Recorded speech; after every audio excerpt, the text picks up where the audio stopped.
सात संगत जी, प्यार से कहना धन निरंकार जी। प्रेमानंद बोला धन निरंकार जी। पिछले कुछ घंटों से सत्संग में सभी ने ये श्रवण किया कि कैसे अपने जीवन को एक असली जीवन बनाया जाए।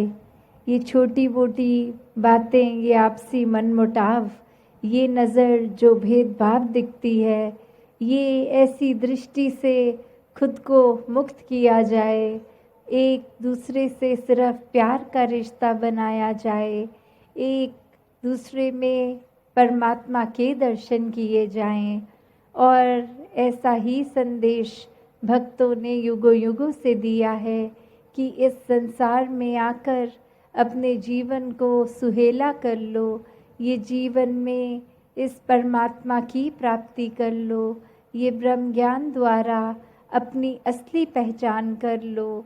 ये पहचान फिर इस शरीर, इस जीवन तक के इस शरीर की नहीं कि ये हम शरीर नहीं है, वो एक और जो पहचान है, असली पहचान, कि ये जो बेरंगा परमात्मा, ये जो हमेशा से है, इसकी जब पहचान हो जाती है तो ये आत्मा को भी पहचान अपनी कि इसी से आए हैं, इसी में जाना है। सारे भेदभाव खत्म हो जाते हैं जब पता लगता है इस जीवन में हम जिसको भी मिलते हैं सभी का उत्पन्न इस परमात्मा से ही है।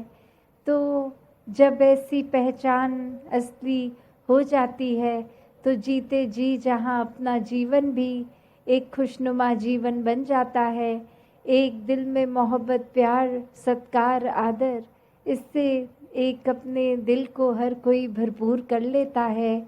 एक जो जिम्मेवारी का एहसास होता है कि इस जीवन में मनुष्य बन के आए हैं तो सिर्फ शरीर मनुष्य का नहीं, एक व्यवहार से भी मनुष्य हों, और वो परमात्मा के एहसास से ये मनुष्यता, ये इंसानियत एक अपने अंदर उपज लेके वो चलती ही जाती है। वो दिखावा मात्र नहीं, एक असली इंसान खुद ब खुद बनना हो जाता है। तो जहाँ अभी बात भी हुई कि ये सच और झूठ, कि ये सच फिर हमेशा के लिए रहने वाला सच है, ये परमात्मा हमेशा से था, हमेशा रहेगा, तो ये सच्चाई ही असली सच्चाई है, क्योंकि ये परिस्थिति और समय के साथ बदलता नहीं है, अपनी जगह पे कायम दायम स्थिर है, कण कण में है। और यही फिर यूनिवर्सल ट्रूथ फिर हर जगह है। तो कैसे जब इस परमात्मा की पहचान होती है तो ये जीवन भी एक सुहाना हो जाता है। ये जीवन में एक माया के साथ नहीं जुड़ाव का एहसास होता, चाहे हम रहते खाते पीते हर पल इस संसार की, इस सृष्टि की माया में ही हैं। ये पल में कुछ है, पल में कुछ और, ये आराम, ये घर। तो फिर भी जो भक्त होते हैं वो कभी भी इसको हम सच्चाई नहीं मान लेते हर समय रहने की। भक्तों को हमेशा एहसास है कि ये परमात्मा ने एक साधन बख्शे हैं घर के, एक कामकाज के, इसमें अपने आप को इतना भी बिजी नहीं करना कि आज अगर वो घर है कल नहीं है, आज अगर कामकाज है कल नहीं है, तो उससे ये मन तनाव महसूस करने लगे, ये उदासी एक मन पे छा जाए। तो भक्तों ने ये सच्चाई को अपनाने को कहा है कि पारिवारिक एक सामाजिक जिम्मेवारी निभाते हुए भी प्राथमिकता इस परमात्मा को ही देनी है। और ऐसे ही एक इंसान फिर जो जुड़ जाते हैं इस परमात्मा से, वो कोई भी कार्य कर रहे हो किसी भी समय, ये ध्यान, ये मन, ये भक्ति में ही रंगा रहता है और कार्य भी बहुत ही चेतनता से कर सकता है फिर वो इंसान। तो बात वही कि हमें सच के साथ जुड़ना है, यह अपनी मन की कल्पनाओं में एक ऐसी झूठी दुनिया में एक अपने आप को छोटी छोटी बातों से परेशान होने का अवसर देना है या आनंद में जीना है। तो एक कहानी में भी जैसे एक जंगल में एक लोमड़ी शिकार के लिए एक अपनी गुफा से जब निकलती है और वो समय उसका सूरज के वजह से परछाई बहुत बड़ी लगती है उसको ये ज़मीन पर देखने से लगता है कि मैं कितनी बड़ी हूँ। और जब ये शिकार के लिए सोचती है कि आज तो कोई बहुत बड़ा जानवर का शिकार करके खाना पड़ेगा, क्योंकि मेरी परछाई देखकर मुझे पता लग रहा है मैं कितनी बड़ी हूँ। और ऐसे ही शिकार पर निकली पर कोई जानवर नहीं, और अब शाम का समय भी हो गया।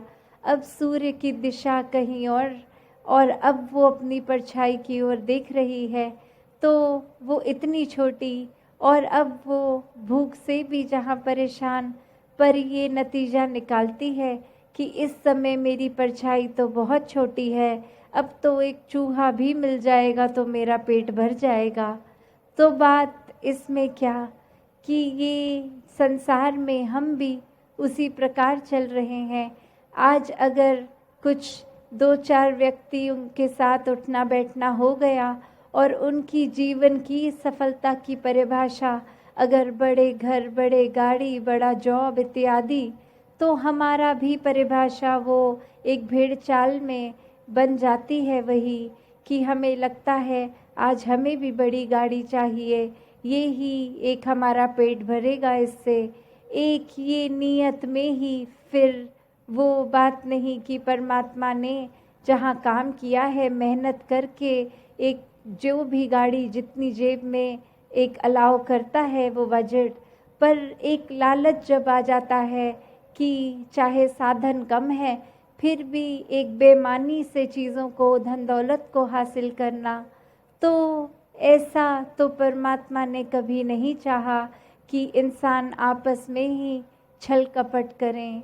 और वही कैसे फिर एक झूठ में ही एक गुजारा हो जाता है। एक ये बात नहीं इंसान के ख्याल में आती कि ये कोई भी चीज़ हमेशा के लिए साथ नहीं रहने वाली।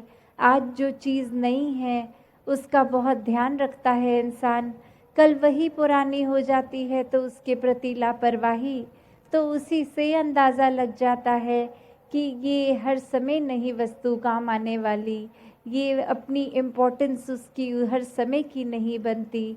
तो कैसे हर समय जो इम्पोर्टेंट है वो ये परमात्मा है। ये परमात्मा को जो मन में बसाते हैं वो हर पल की अहमियत समझते हैं कि इस पल में हम या तो अपने आप को उलझनों में बांध सकते हैं या अपने मन को सुकून दे सकते हैं इस परमात्मा से जुड़ के।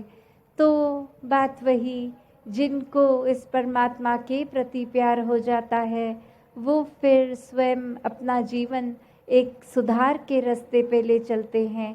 ये परमात्मा का एहसास पल पल रहता है तो एक कोई भी गलत रास्ते को नहीं अपनाते। तो बात वही कि परमात्मा का कॉन्सेप्ट तो हर किसी को पता है, तो फिर हर किसी का जीवन ऐसा क्यों नहीं है? क्योंकि ये परमात्मा को जब तक स्वयं देखकर नहीं, अपने जीवन में इसको अंग संग देखा नहीं, इसका एहसास नहीं किया, तो तब तक तो फिर ये कॉन्सेप्चुअली रूप रहेगा। पर एक बार जब ये नज़र आता है तो दिल में फिर इसके प्रति प्यार, इसके साथ एकत्व का भाव जुड़ जाता है। और जब इस परमात्मा के साथ हो गए तो फिर उसकी बनाई हुई पूरी प्रकृति, इंसान चाहे कितने भी अलग अलग दिखते हों फिर भी एक व्यवहार अलग सभी का, हर एक से फिर भी प्यार बन जाता है।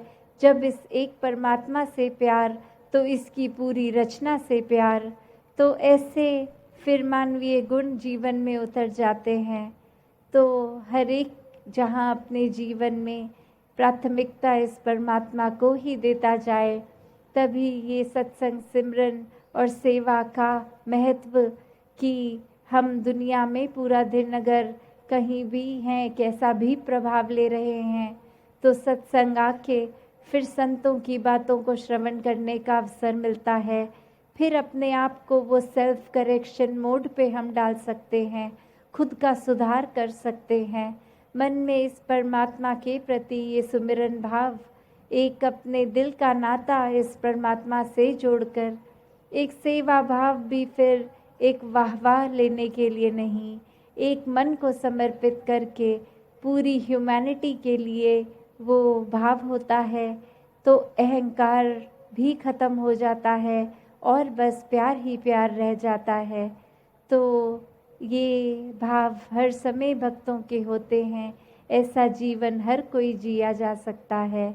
तो अंत में बस दासी, जहाँ सबने वो जन्मदिन की भी देश विदेश से मुबारकबाद आई, तो हर एक को दासी जहाँ धन्यवाद भी दिल से, वहीं ये अरदास कि दातार कृपा करे कि ये शरीर से जितनी सेवा लेनी है दासी, पूरी एक तन्मयता से आप सबकी सेवा करती चली जाए। साथ संगत जी, धन निरंकार जी।